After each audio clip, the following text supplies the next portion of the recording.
کے بارے میں آگاہ کریں گے آپ؟ دیکھیں، آج کی تو ماشاءاللہ خواجہ حارث صاحب نے جو وفاق کی جانب سے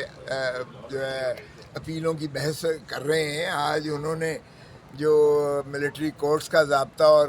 وہ پروسیجر پڑھ کے سنایا ہے، تو ہم نے تو کہا کہ سارے ہی پاکستان کے کیس ماشاءاللہ فوجی عدالتوں میں بھیج دیے جائیں، اگر اتنا ہی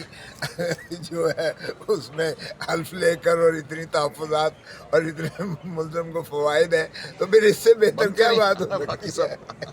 باہر کہ وہ مضحکہ خیز بات تھی، کیونکہ بالآخر جو کچھ جسٹس مندوخیل صاحب نے بار بار استفسار کیا کہ آپ اس کو انڈیپینڈنٹ کیسے کہہ سکتے ہیں کہ عدالت جو ہے اس کا تصور جو ہے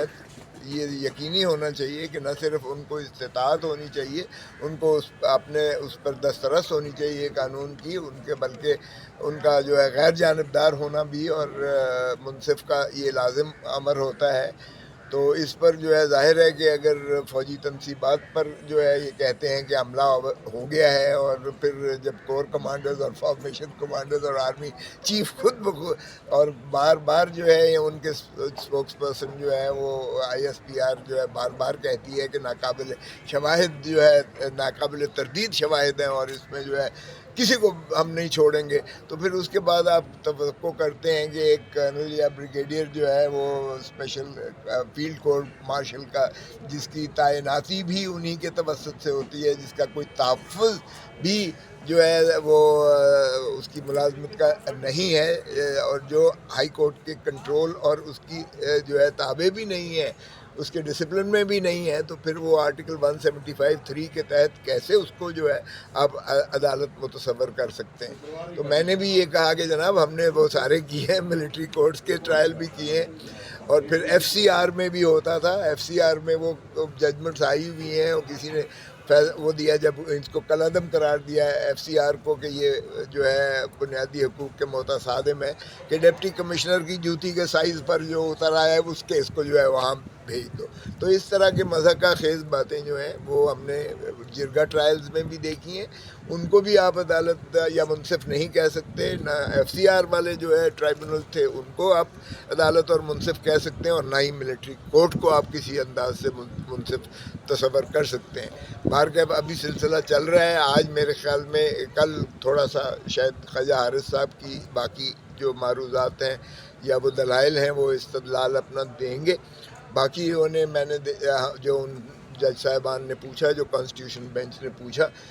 وہ تقریباً سبھی نے کہا کہ ہم اڈاپٹ کریں گے خواجہ حارث صاحب کی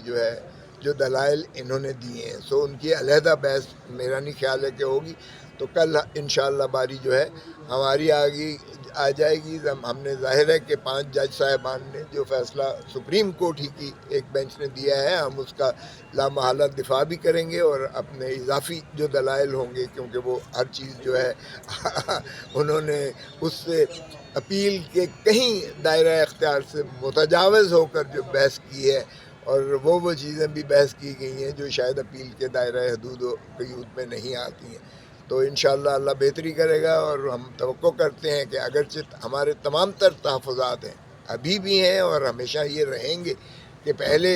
جو ہے آپ کو جو 26ویں ترمیم پر جو ہماری چیلنج ہے نالش کی ہوئی ہے سبھی نے، بار ایسوسیشنز نے اور سبھی سیاسی جماعتوں نے بھی،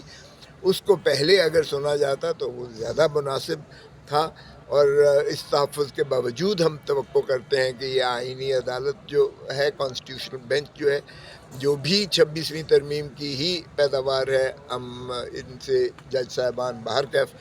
ہم سمجھتے ہیں محترم ہیں سبھی جج صاحبان، اور ہم توقع کرتے ہیں کہ وہ انصاف کرتے ہوئے عوام کی جو ہے خواہشات امنگیں ترجمانی اور آئین کی بالادستی کو ملحوظ رکھتے ہوئے وہ بنیادی حقوق جو پاکستانی عوام کے ہیں وہ اسی کے مطابق انشاءاللہ فیصلہ کریں گے، اور ان اپیلوں کو مسترد کرتے ہوئے ہمیں کافی